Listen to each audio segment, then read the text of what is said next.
Hi guys, so in this video I'm going to take you through the hiring process of how I got my first job as a self-taught software developer. Alright, but before I get started, please like and subscribe for more YouTube content like this one. Alright, let's get started.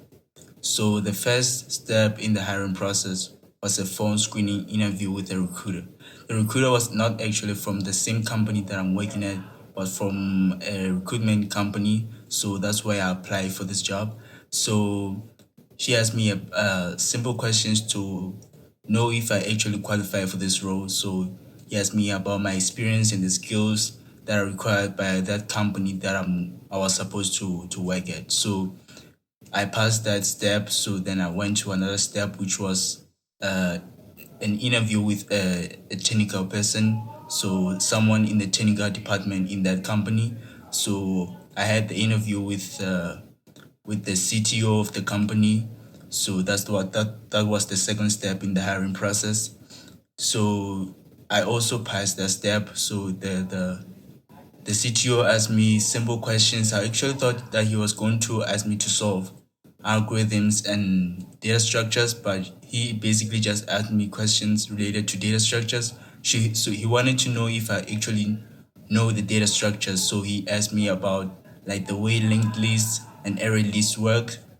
So he didn't really actually uh, ask me to solve the problem on the interview. He just asked me questions. Then I answered those questions orally. So then after that interview, I passed that interview. So he sent me a take home assignment, which I did the same day. He actually wanted me to actually complete it within 2 weeks, but I was actually psyched, so I completed it in one day. So I sent that take home assignment the same day to the CTO. Then I waited about a week. I thought I was going to hear back from him within that same day or the following day, but it took about 5 days. So after 5 days, I didn't actually hear anything from them, but I went to Google and researched like how long it takes for the company to actually get back to you after the interview. But it actually takes long for other people. For other people, it takes about a month to hear back from the company.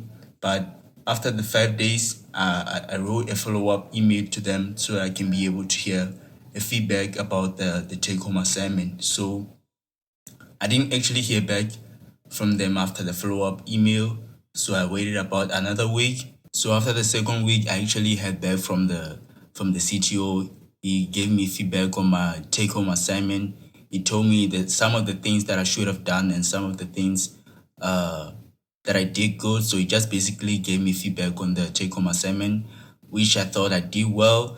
But based on the feedback, I didn't really do that well. But the code that was required, like the feature that was required for me to build, it was built like nicely. It was working as expected, but there were some few things that I could have done better.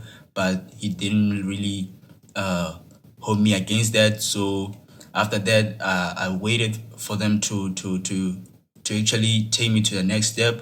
So after the second week, I waited again for the CTO to tell me if I'm moving forward to the I think the fourth step, because the third step was the take home assignment. So I waited about a week. Then I went to the I wrote to an email to the recruiter who actually went on an interview on the first step. So I told her that I haven't heard from the company in about a week. So what should I do? So she actually wrote an email to the company to hear what's happening, if I'm going to the next step or I'm unsuccessful with the process. So actually, after about I think 2 days or 3 days, the CTO wrote back to me and told me that I've secured a spot to have an interview with the owner of the company. So then I think the interview was set up for about 5 days ahead. So I went on an interview with the owner of the company. So he just asked me basic questions to actually get to know me better. So the type of questions that the owner asked me was related, like with they were behavioral questions. so he can be able to know if I'm good working under pressure. And he also asked me questions that like to get to know if I'm good at solving problems, right? So one of the questions that he asked me was he wanted to me to mention like the whole experience of how I faced like a difficult feature that I needed to build and how I came about solving that and bringing that feature to life. So like how that the whole process of how I was able to create that feature, like the challenges that I faced along the way and how I was able to actually make that work. So that was one of the questions that he asked me. So after that interview, I think it went great. Like I felt good that it went great. So he told me he'll get back to me. So I think about an hour, he sent me an offer, which was like it was not really that much money. So I asked him if the offer was negotiable, and he agreed to negotiate the offer. But I didn't really personally negotiate with him because uh, I wanted someone who was really good at negotiating. So I actually spoke to the recruiter who I spoke to on the first interview to actually negotiate the offer for me. So she agreed and she negotiated the offer for me. And I told her like the amount of money, the range of the amount of money that I need. So she was able to get the company to give me that much money.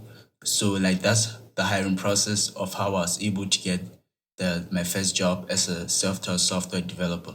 So if you actually want the questions that were asked on these interviews, you can let me know in the comment section, and I'll definitely go through the whole questions that were asked on the interview so that I can help you guys as you are applying for your first job.